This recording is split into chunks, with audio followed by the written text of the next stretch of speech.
There is hope. I've met someone. Dans Perfect Sense, Eva Green doit faire face à un virus qui prive les humains de leurs sens.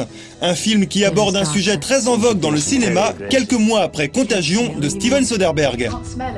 On vit dans un monde, là en ce moment, c'est vrai qu'on détruit notre planète comme ça, donc c'est vrai que les gens peuvent imaginer dans un futur proche la fin du monde. Donc on peut peut-être s'identifier, puis les gens aiment avoir peur aussi au cinéma. Donc peut-être que c'est pour ça qu'il y a plein de films catastrophes.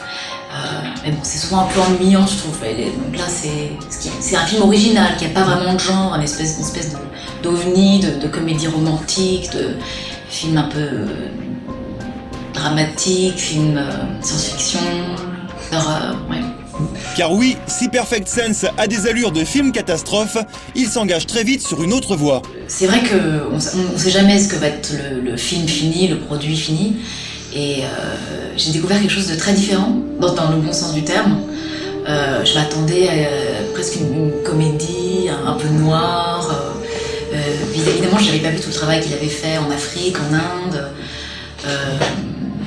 Et la musique de Max Richter est extraordinaire. Je suis une grosse fan qui accompagne comme ça les personnages assez graves, ajoute beaucoup à l'intensité du film. Et donc le silence de la majeure partie de la fin est dans le silence, comme ça on n'a jamais vu ça, mais c'est très fort, je trouve. On a vu beaucoup de films sur la fin du monde.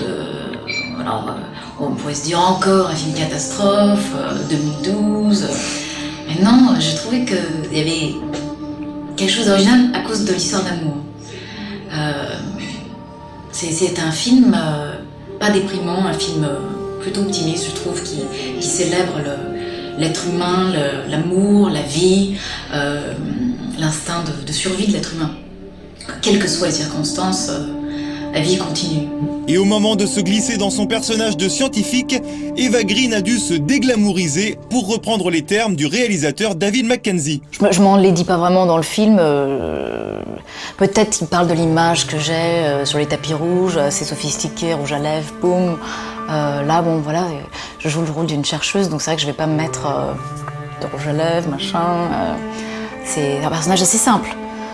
Puis David est très nouvelle vague française. Il adore les films comme La Jetée. Donc peut-être qu'il voulait il voulait quelque chose de simple de moi. Mais bon, il y a pas. C'est le maquilleur qui fait ça le matin. Les films derniers que j'ai faits, que pas beaucoup de gens ont vus, mais qui sont indépendants, je joue pas des gens sophistiqués.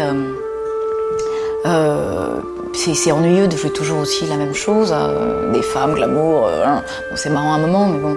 Un rôle peu sophistiqué, grâce auquel elle prouve que sa carrière s'écrit davantage à l'étranger qu'en France. C'est vraiment, ça pourrait être un film en japonais, en arabe, pour moi c'est ce que je lis, c'est comme une histoire d'amour, je veux m'investir à fond, et c'est pas, c'est pas mal, non, ça doit me plaire, ça doit me parler, quoi.